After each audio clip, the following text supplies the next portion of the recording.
Third semester पिला आरंभ कहीदे आज जो लंग क्वेश्चन टू आम बुझा से परीक्षार आसिक अच्छी मो कथा क्लीयर तो है। अच्छा आम जो थर्ड सेमिस्टर कोर 5 तुम जो यूनिट 2 रही यूनिट 2 रे गोटे गुरुत्वपूर्ण लंग क्वेश्चन रही ब्लूम्स टैक्सोनॉमी आम जो डोमेन्स ऑफ लर्निंग रही तो ताकू आज आम फंडामेंटाल बुझा डरनी रे तुम भावनी कि सार मुझे कॉलेज बुझीनी कॉलेज जापानी कि जेकोसी असुविधा थी मुझे पढ़ी टोटाल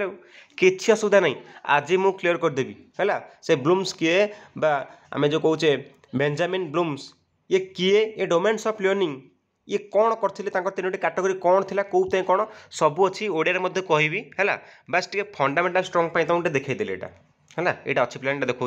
ओडिया आड़ को जी मुझे तुम सब कह व्यस्त हबार नहीं है देन तक रिभाइज को देखा दरकार नहीं जो आम ब्लूम स्टेशन रिभाइज करते जो से क्रेड को लास्ट को नहीं आसते इभालुएसन को पे पछर रखदे इभालुएट कर क्रेड माने लास्ट रखते से देखा है। अच्छा हाँ आज प्रश्न कौन देखिए तुमको आउ थे कही रखुच्छी core 5 unit 1 third semester exam okay शिक्षण उद्देश्यर वर्गीकरण कर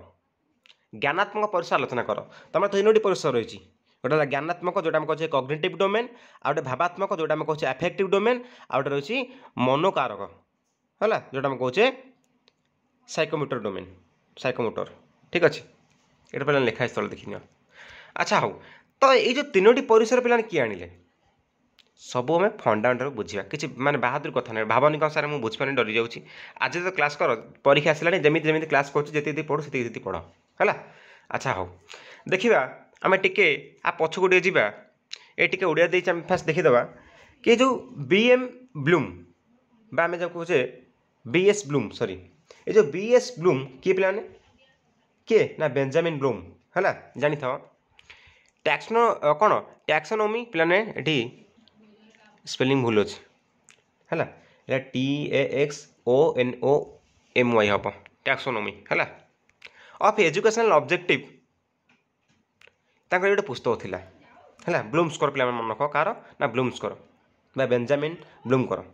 है ये पुस्तक से कौन कले ना शैक्षिक उद्देश्य आम जो शिक्षा करा शैक्षण जोटा होता उद्देश्य से कौन कले ना तीन गोटी परिसर से कौन पे ना डिवाइडेड कले है से कंप्राइज करते पे कौन ना जो लर्निंग प्लान तार जो एजुकेशनल आमर गोल्स रही कैटेगोरीज को से तीनोटी पार्ट रे कले कौन गोटे ज्ञानात्मक गोटे आम जो कग्निटिव डोमेन कहे परिसर भावात्मक मनोकार पे मन तुम यहाँ से कही आलोचना करने सिलेबस जहाँ अच्छे जाऊँगी एगुरा पे देखीदे भल एगुरा मत अच्छी मो भूत कि पर आलोचना करवा आज आम टोटाल पर ज्ञानात्मक परिसर को जो डिवाइडेड करमर knowledge comprehension application analysis synthesis evaluation यही 6टा पार्ट को केमी मन को ट्रिग्राइज कह है। अच्छा हाँ ठीक है देखनी ये जो ब्लूम्स टैक्सोनॉमी आम domains of learning Takar learning परिसर गुड़ी से तीनो पार्ट विभक्त करते इन 1956 प्लान लिखिपारे परीक्षा है बेंजामिन ब्लूम है विथ कोलाबोरेट ओके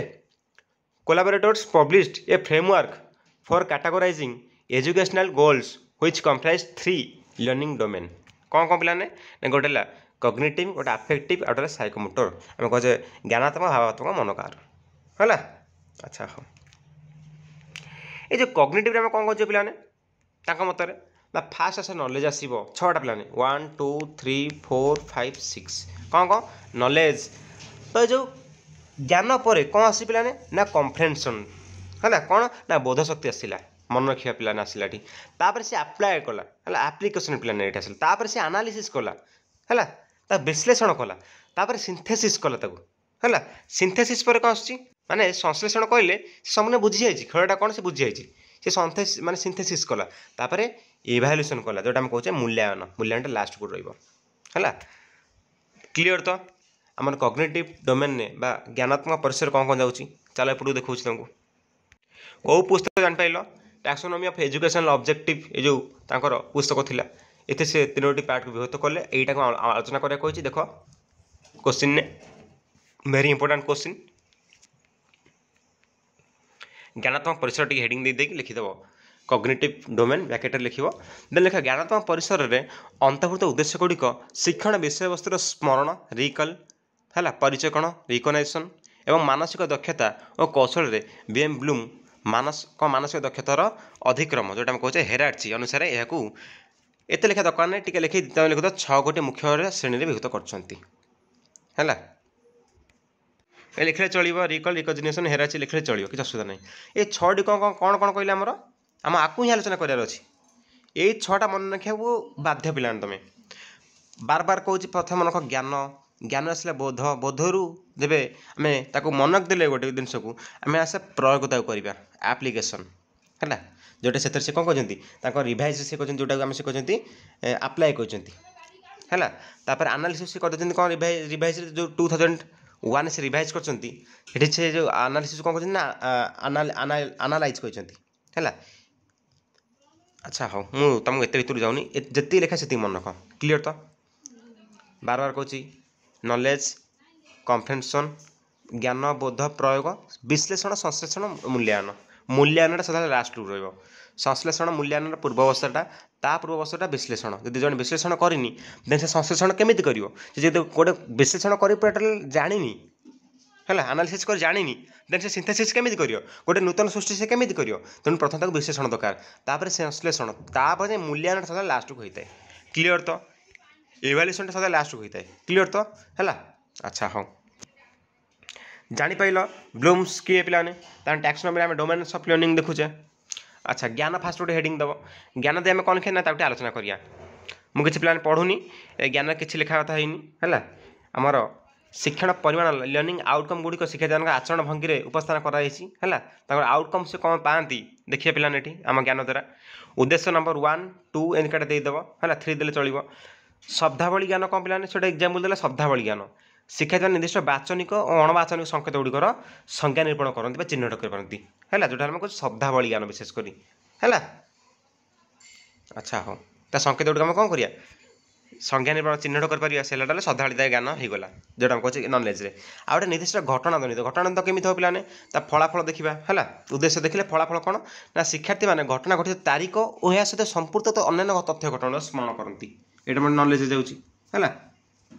डेट एवं कौन घटी यहाँ निर्दिष्ट घटना जनित गोटे उद्देश्य लिखिए देन तार फलाफल लिखिए उद्देश्य फलाफल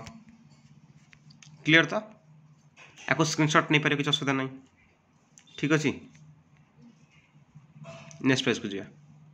दीदीटा दे दीदीटा आधे दरकार पे पढ़ुनी तो सब बोध कम्प्रेhension कौन ना शिक्षण वर्ष वस्तु को उपयुक्त भाव में शिक्षार्थी मान बुझीपार जोटा कहे कौन पाने ना कम्प्रेhension बुझीपार सी है। अच्छा हाँ फल से गोटे भाषा अन्य भाषा को विषय वस्तु को अनुवाद करेंगे ठीक ना नहीं जब पिला बुझीपार से अनुवाद निहत करें जेकोसी गोटे भाषा अन्य भाषा मैंने अनुवाद करदेव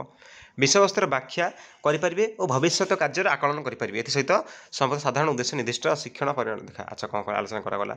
उद्देश्य 1 घटना और नीति गुड़िक बुझे फलाफल कौन ना निर्दिष्ट शिक्षण परिमाण व फलाफल कौन ना शिक्षार्थी माने विभिन्न उक्ति मध्य पार्थक्य दर्शाई पारे और घटनाटा को वर्णना करेंगे ताकू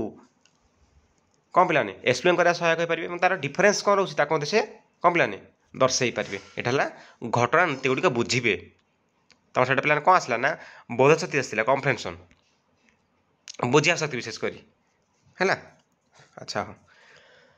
कहीं कग्निटिव थ्योरी ये सब जीव जोटा आम कहे पे कौन जोटा आम कहे ज्ञानात्मक परिसर सब जाऊँगी तुम कग्निटिव डोमेन है आउ गोटे 2 कौन देला ना विषय वस्तुर व्याख्या करेंगे व्याख्या करेंगे कौन ना लेखचित्र मध्यम उपस्थापन कर घटना को व्याख्या करेंगे से लेख हो कि चित्र हो गोटे लेखाई से व्याख्या कर है गोटे भाषा अन्य भाषा को गोटे रूप अन्य रूप को अनुवाद करेंगे ठीक कथा जदि गोटे कौन पिलाने आम जब देखा कम्प्रेhension पावर अच्छी कम्प्रेhension डोमेन तार क्लीयर अच्छी देन से कर भविष्य धारार अभिकल करेंगे डायरेक्ट सेम टू सेम कर आकलन करेंगे माने जो बर्तमान अतीत माने तथ्य को भित्ति करिकी है ये सब लिखिपारे पे किसी असुविधा ना देन आसुची 3 नंबर एप्लिकेशन मन पे नॉलेज वाला कम्प्रेhension वाला एप्लिकेशन तापर एनालिसिस सिंथेसिस इवैल्यूएशन प्रयोग कौन कौन पद्धति नियम नीतिर विनियोग यार दृष्टांत अटे आम प्रयोग करिया गोटे पद्धति दरकार तार नियम दरकार तार नीति दरकार पद्धति नियम नीति है ताक आम व्यवहार कर दक्षता को विशेष कर बुझू है जोटा कहे प्रयोग कौन देखिए ये कह तुम एमती टेबुल कर एमती सीधा सीधा लिख ठीक हम এটা ପୂର୍ବରୁ ସେ ଦେଇଛି ତଳ ଉପରେ କରିକି ମାନେ ଭଲ ଲାଗୁନି ହେଲା। ନୀତିର ପ୍ରୟୋଗ, ତତ୍ତ୍ୱର ପ୍ରୟୋଗ, ନୂତନ ସମସ୍ୟାର ସମାଧାନ ହେଲା। ଦେଖିବା ନୀତିର ପ୍ରୟୋଗ କ'ଣ କଲା ନା ନୂତନ ସମସ୍ୟା ସମାଧାନ କ୍ଷେତ୍ରରେ ଶିକ୍ଷାର୍ଥୀମାନେ ଶିକ୍ଷଣ ନୀତି ଓ ପ୍ରଣାଳୀକୁ ପ୍ରୟୋଗ କରିବେ। ଯେଉଁଟା ନୀତିର ପ୍ରୟୋଗ ହେଲା। ନୂତନ ସମସ୍ୟା ତାର କ'ଣ ଆସିଲା ସବୁ। ତତ୍ତ୍ୱର ପ୍ରୟୋଗ କ'ଣ ନା ଯେ ବିଭିନ୍ନ ଶିକ୍ଷଣ ତତ୍ତ୍ୱକୁ ବାସ୍ତବ କ୍ଷେତ୍ରରେ ପ୍ରୟୋଗ କରି ଶିକ୍ଷାର୍ଥୀମାନେ ପରିବର୍ତ୍ତନ, ଉଦ୍ଭାବନ, ଦୃଷ୍ଟାନ୍ତ ପ୍ରଦାନ କରିପାରିବେ। ଯେଉଁଟା ଆମେ ଆପ୍ଲିକେସନ୍ ଦେଖୁଛୁ ଆମେ ହେଲା। ନୂତନ ବାସ୍ତବ କ୍ଷେତ୍ର ବ୍ୟବହାରିକ କ୍ଷେତ୍ର ଏମିତି 6ଟା ଲେଖା ପଏଣ୍ଟ ଦେବ, ତାକୁ ଟିକେ ଲେଖିବ। ଦେନ୍ ତାର 2-3ଟି ଉଦ୍ଦେଶ୍ୟ ଏବଂ ତାର ଶିକ୍ଷା ପରିମାଣ ବା ଫଳ ତାକୁ ଟିକେ ଆନାଲିସିସ୍ କରି କହୁଥିବ ହେଲା। ଏଇଟା କ'ଣ ପିଲାମାନେ ନା ବିଶ୍ଳେଷଣ ସମ୍ପର୍କକୁ ଅନୁସନ୍ଧାନ କରାଯାଇଥାଏ ସେମାନେ ମଧ୍ୟ ପୃଥକ ପୃଥକ କରିକି ବିଶେଷ କରି ହେଲା। କ'ଣ ବିଭିନ୍ନ ଅଂଶର ବିଶ୍ଳେଷଣ ହେଉ ଏବଂ ଅଂଶ ମଧ୍ୟ ସମ୍ପର୍କ ସେ ଅଂଶରେ ଫେଣି ତାଙ୍କ ସମ୍ପର୍କ ବିଶ୍ଳେଷଣ କରିବା ହେଲା। ଫେଣି ସଂଗଠନ ନୀତିର ଅଂଶର ବିଶ୍ଳେଷଣ କ'ଣ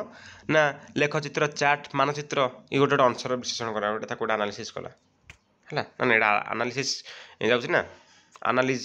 କ'ଣ ପିଲାମାନେ ଯେଉଁଟା ଆମେ କହୁଛେ ବିଶ୍ଳେଷଣ ଆନାଲିସିସ୍ ନା ନାହିଁ। ହଁ ୟାକୁ ଟିକେ ପିଲାମାନେ ପଢ଼ିନିଅ। କିଛି ମାନେ ଆଉ କିଛି ବାହାଦୁର କଥା କହୁନି କି ବାହାର କଥା କିଛି କହୁନି, ସେଇ କଥା ଯାହା ଲେଖା ସେ ହିଁ କହୁଛି। ସଂଶ୍ଳେଷଣ ପିଲାମାନେ ଆସିଲା। ସଂଶ୍ଳେଷଣ କେତେବେଳେ ତୁମକୁ କହୁଥିଲି ନା ଅଂଶକୁ ପୁନଃ ଏକତ୍ରିତ କରି ଏକ ନୂତନ ପୂର୍ଣ୍ଣାଙ୍ଗ ବିଷୟ ସୃଷ୍ଟି କରିବା। ଯେତେବେଳେ ସେ ବିଶ୍ଳେଷଣ କରିପାରିବ ସେତେବେଳେ ସେ ସଂଶ୍ଳେଷଣ ତାର ସହ କ୍ଷମତା ଆସିବ। ଏଇଟା ହେଲା ପୁରା 5 ନମ୍ବର ପଏଣ୍ଟଟା ସଂଶ୍ଳେଷଣ କରିବା। କ'ଣ ନା ଅନନ୍ୟ ଭାବ ଓ ଆଦାନ ପ୍ରଦାନ କରିବା। ଶିକ୍ଷାର୍ଥୀମାନେ ଗଳ୍ପ ରଚନା, କବିତା ଲେଖିପାରିବେ କାରଣ ସ୍ୱରଚିତ ନିଜର ଗୋଟେ ମାନେ ସଂଶ୍ଳେଷଣ ପାୱାର ଆସିଲା। ନିଜେ ଗୋଟେ କିଛି କ୍ରିଏଟିଭିଟି କରିବା, ଗୋଟେ ନୂତନ ପୂର୍ଣ୍ଣାଙ୍ଗ ବିଷୟ ସୃଷ୍ଟି କରିବା। ନୂତନ ପୂର୍ଣ୍ଣାଙ୍ଗ ଗୋଟେ ନୂତନ ରୂପରେ ହେଲା। ଲାଷ୍ଟ ଆସିଲା କ'ଣ ପିଲାମାନେ ନା ଇଭାଲ୍ୟୁଏସନ୍ ମୂଲ୍ୟାୟନ। ବିଷୟବସ୍ତୁ ମୂଲ୍ୟକୁ ଦତ୍ତ ଉଦ୍ଦେଶ୍ୟରେ ବିଚାର କରିବାର ଦକ୍ଷତାକୁ ମୂଲ୍ୟାୟନ କୁହାଯାଏ। ଦେଇଥିବା ଉଦ୍ଦେଶ୍ୟରେ ତାକୁ ବିଚାର କରିବା, ଯାହା ଦିଆହେଇଛି ତାକୁ ଆମେ ନେଇକି ତାକୁ ଦେଖି ବିଚାର କରିବା। ବିଷୟବସ୍ତୁର ସଂଗଠନକୁ ବିଚାର କରିବା। ଶିକ୍ଷାର୍ଥୀମାନେ ବିଷୟବସ୍ତୁର କ'ଣ ବିଶେଷତାକୁ ବିଚାର କରିପାରିବେ ହେଲା। ଆଭ୍ୟନ୍ତରୀଣ ଗୁଣ ଅନୁସାରେ କ'ଣ ନା ଶିକ୍ଷାର୍ଥୀମାନେ ବିଶିଷ୍ଟ ଉଦ୍ଦେଶ୍ୟ ସାଧନ ପାଇଁ ବିଷୟବସ୍ତୁର ଯଥାର୍ଥ ପ୍ରତିପାଦନ କରିପାରିବେ ହେଲା। ତ ଏଇସବୁ ଭାବରେ ଆମେ 6ଟି ବିଶେଷ କରି ଦେଖିଲେ ଆମର କଗ୍ନିଟିଭ୍ ଡୋମେନ୍କୁ, ଯାହାକି ଥିଲା ଆମର ବ୍ଲୁମ୍ସଙ୍କର ଟ୍ୟାକ୍ସୋନୋମି ଡୋମେନ୍ସ ଅଫ୍ ଲର୍ଣ୍ଣିଂକୁ ଆମେ ପଢ଼ିଲେ ହେଲା। 1956ରେ ଆମର ଯେଉଁ ବେଞ୍ଜାମିନ୍ ବ୍ଲୁମ୍ ତାଙ୍କର ଯେଉଁ ଦେଇଥିଲେ ଏଇଟାକୁ ଆମେ ଆଜି ଦେଖିଲେ। ତ ଭିଡ଼ିଓଟି କେମିତି ଲାଗିଲା ମୋତେ ନିହାତି ସମସ୍ତେ କମେଣ୍ଟରେ ଜଣାଇବ। ଏଇଟା ଇମ୍ପୋର୍ଟାଣ୍ଟ ଭିଡ଼ିଓ। ଦେନ୍ ତୁମର ଯେଉଁ ଅନ୍ୟାନ୍ୟ ପରିସର ଯେଉଁ ରହିଛି ଭାବାତ୍ମକ ପରିସର ଯେଉଁ ତାର ରହିଛି ଆମର ରିସିଭିଂ, ରେସ୍ପଣ୍ଡିଂ, ଭ୍ୟାଲ୍ୟୁଇଂ ଏଗୁଡ଼ା କିଛି ଦେଖିବା ତୁମ ପିଲାମାନେ ଆବଶ୍ୟକ ନାହିଁ, କିନ୍ତୁ ଦେଖିଦେଲେ ମଧ୍ୟ ଭଲ କଥା। ତାପରେ ତୁମର ଆହୁରି ମଧ୍ୟ ରହିଛି କ'ଣ ପିଲାମାନେ ଆମର ଯେଉଁ ଯେ ପରୀକ୍ଷା ପ୍ରଶ୍ନ ଆସିବ discuss psychomotor domain and specific learning outcomes ଯେମିତି ପରୀକ୍ଷାରେ ଆସିଯାଇପାରେ, ଏଇଟା ମୋତେ ଲାଗୁଛି ଆସିବା ଚାନ୍ସ ନାହିଁ। ଏଇଟା ଟିକେ ଭେରି ଇମ୍ପୋର୍ଟାଣ୍ଟ ଥିଲା, ସେଥିପାଇଁ ତୁମକୁ ଆଜି ଆଲୋଚନା କରିଦେଲି ହେଲା। ରହୁଛି, ଜୟ ଜଗନ୍ନାଥ।